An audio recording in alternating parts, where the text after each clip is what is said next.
नमस्कार दोस्तों, जय Shri Ram. Daily important GK session में आपका स्वागत है। शानदार सेशन होने वाला है, सभी से रिक्वेस्ट है अंत तक बने रहना। तो आज का क्वेश्चन है आपकी स्क्रीन पर आ चुका है। क्या है क्वेश्चन, चलिए शुरू करते हैं। प्रश्न नंबर 1 है, भारतीय संसद में केंद्रीय बजट किस सत्र के दौरान प्रस्तुत किया जाता है।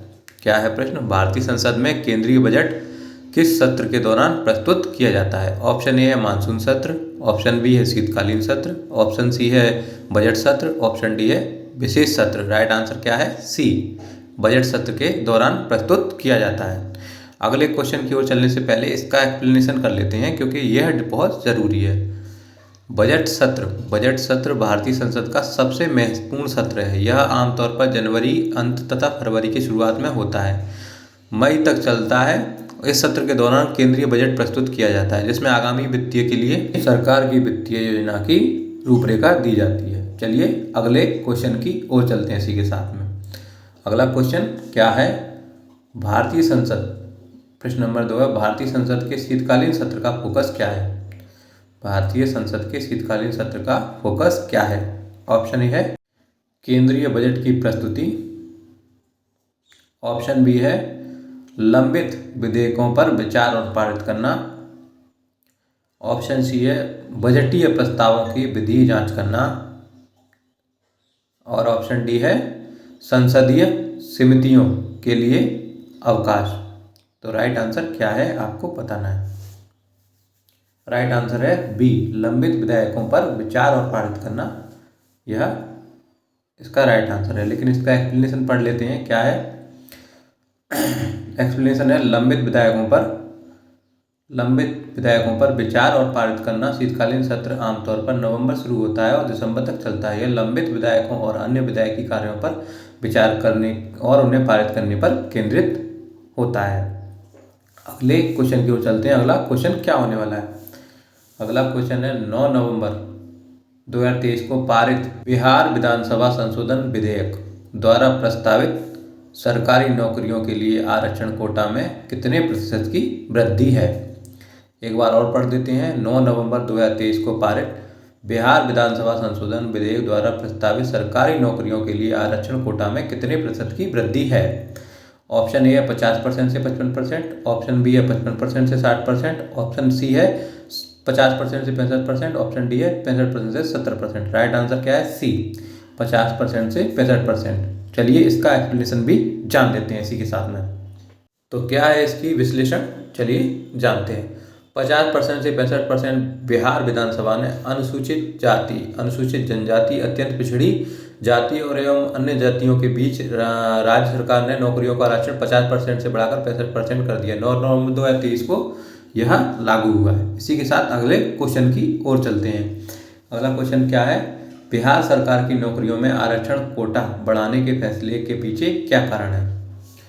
अगला क्वेश्चन क्या है, बिहार सरकार की नौकरियों में आरक्षण कोटा बढ़ाने के फैसले के पीछे कारण क्या है। ऑप्शन ए है आर्थिक विकास, ऑप्शन बी है जाति आधारित सर्वेक्षण 2022, ऑप्शन सी है राजनीतिक विचार, और ऑप्शन डी है अंतर्राष्ट्रीय दबाव।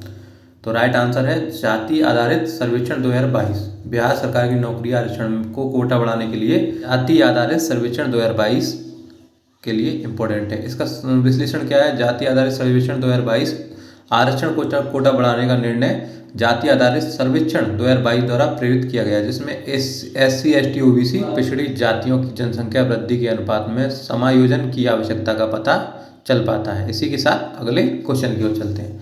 अगला क्वेश्चन क्या है, 37वें राष्ट्रीय खेलों में समग्र चैंपियनशिप के लिए किस राज्य को राजा भालेंद्र सिंह ट्रॉफी से सम्मानित किया गया है। एक बार और क्वेश्चन को रिपीट कर लेते हैं। 37वें राष्ट्रीय खेलों में समग्र चैंपियनशिप के लिए किस राज्य को राजा भालेंद्र सिंह ट्रॉफी से सम्मानित किया गया है। ऑप्शन ए है हरियाणा, ऑप्शन बी है महाराष्ट्र, ऑप्शन सी है गोवा, और ऑप्शन डी है उत्तराखंड। आपको राइट आंसर चूज करके बताना है।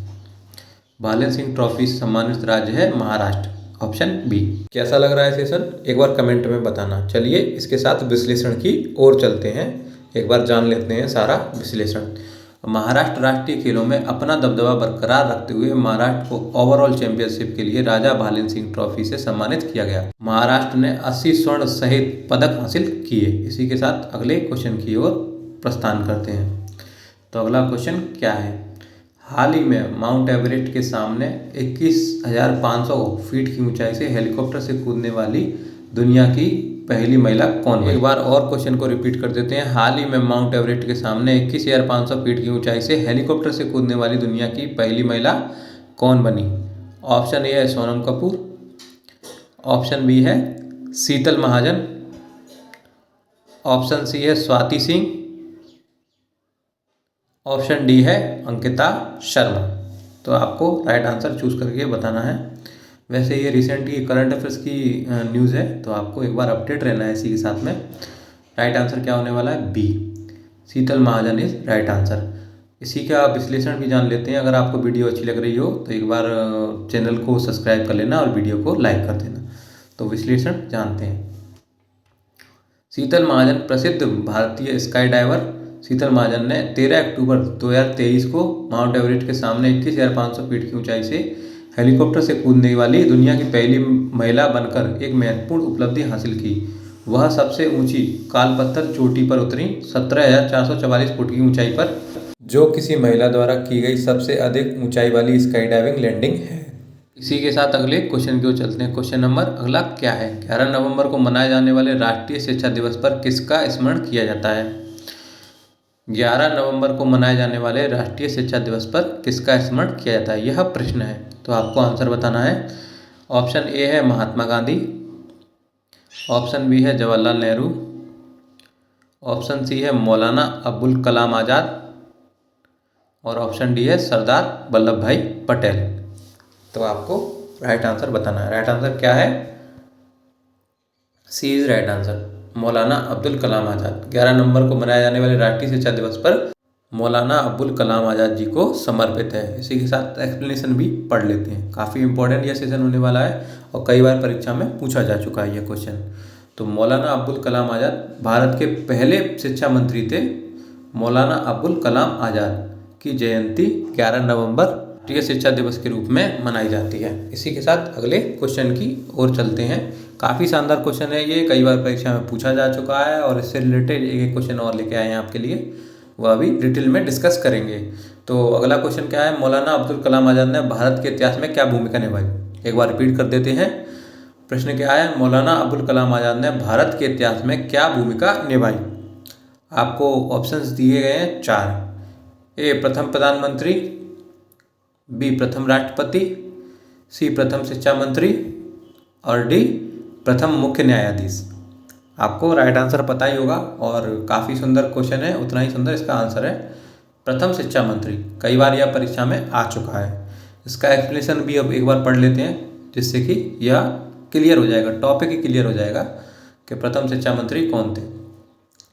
प्रथम शिक्षा मंत्री 1947 से 1958 तक भारत के पहले शिक्षा मंत्री के रूप में मौलाना अब्दुल कलाम आज़ाद के रूप में चुना गया। अब्दुल कलाम ने साक्षरता पर जोर दिया और प्रबुद्ध व्यक्तियों को आकार देने में शिक्षकों की महत्वपूर्ण भूमिका पर प्रकाश डाला। इसी के साथ अगले क्वेश्चन की ओर चलते हैं। शानदार सेशन हो रहा है, सभी से रिक्वेस्ट है, काफ़ी मेहनत लगती है सेशन को बनाने में। एक बार वीडियो को लाइक कर दें और चैनल को सब्सक्राइब कर दें। तो क्वेश्चन नंबर क्या है, भारत अमेरिका 2+2 मंत्री स्तरीय वार्ता में संदर्भ में 2+2 का शब्द का क्या अर्थ है? तो ये रिसेंट का न्यूज़ है, तो आपको एक बार नोट कर लेना है। ऑप्शंस हैं आपके सामने, प्रधानमंत्री और वित्त मंत्री, ऑप्शन बी रक्षा मंत्री और विदेश मंत्री, ऑप्शन सी राष्ट्रीय और व्यापार मंत्री और ऑप्शन डी है गृह मंत्री और स्वास्थ्य मंत्री। तो वैसे ये राइट आंसर आपको एक्सप्लेनेशन में पता चल जाएगा, लेकिन पहले अपन डिस्कस कर लेते हैं। Option B is right answer, रक्षा मंत्री और विदेश मंत्री। चलते हैं एक्सप्लेनेशन की ओर। उससे पहले हम आपको बता दें कि अगर आपको सेशन पसंद आ रहा है तो एक बार चैनल को सब्सक्राइब कर लेना और वीडियो को लाइक करना ना भूलें। एक्सप्लेनेशन डिस्कस करते हैं। रक्षा मंत्री, विदेश मंत्री, 5वीं भारत अमेरिका 2+2 मंत्री स्तरीय वार्ता 11 नवंबर 2023 को दिल्ली में आयोजित की गई। भारतीय रक्षा मंत्री राजनाथ सिंह और विदेश मंत्री जयशंकर ने अपने अमेरिकी समकक्ष राज्य सचिव एंटनी ब्लिंकन और रक्षा सचिव लॉयड ऑस्टिन से मुलाकात की। इस मुलाकात के दौरान उन्होंने हिंद महासागर, प्रशांत महासागर, पश्चिम एशिया से जुड़े मुद्दों के समेत आम मुद्दों पर चर्चा की। इसके अतिरिक्त उन्होंने लड़ाकू वाहनों के उत्पादन की सहयोग की घोषणा की। चलते हैं अगले क्वेश्चन की ओर। अगला क्वेश्चन है, दिल्ली एनसीआर क्षेत्र में किसान धान की पराली क्यों जलाते हैं? दिल्ली एनसीआर क्षेत्र में किसान धान की पराली क्यों जलाते हैं? आपको 4 ऑप्शन दिए जाएंगे, उनके पीछे का लॉजिक काफ़ी शानदार रहेगा, यह आपको जानना है। ऑप्शन ए है परंपरा और संस्कृति प्रथाएं, ऑप्शन बी है जागरूकता की कमी, और ऑप्शन सी है धान की कटाई और गेहूं की बुवाई के बीच का समय, और ऑप्शन डी है मृदा संवर्धन। आपको राइट आंसर लगाना है। राइट आंसर क्या है सबको पता होगा वैसे तो, अगर नहीं पता तो डिस्कस करेंगे इसके साथ। राइट आंसर है सी, धान की कटाई और गेहूं की बुवाई के बीच का कम समय। इसी के कारण दिल्ली एनसीआर में धान की पराली जलाते हैं। चलिए एक बार एक्सप्लेनेशन डिस्कस कर लेते हैं। तो एक्सप्लेनेशन में क्या है, धान की कटाई और गेहूं की बुआई के बीच का समय। पारंपरिक धान की फसल जिसे जून में रोपा जाता है, आमतौर पर अक्टूबर के अंत तक कटाई के लिए तैयार हो जाती है, जिससे किसानों के पास अगली गेहूं की फसल के लिए खेत तैयार करने के लिए न्यूनतम समय बचता है। समय की इस कमी के कारण किसान आमतौर पर पराली जलाते हैं। अगर आपको वीडियो पसंद आई है तो एक बार लाइक कर देना, चैनल को सब्सक्राइब कर देना। Thank you so much for love and support और थैंक्स फॉर वॉचिंग।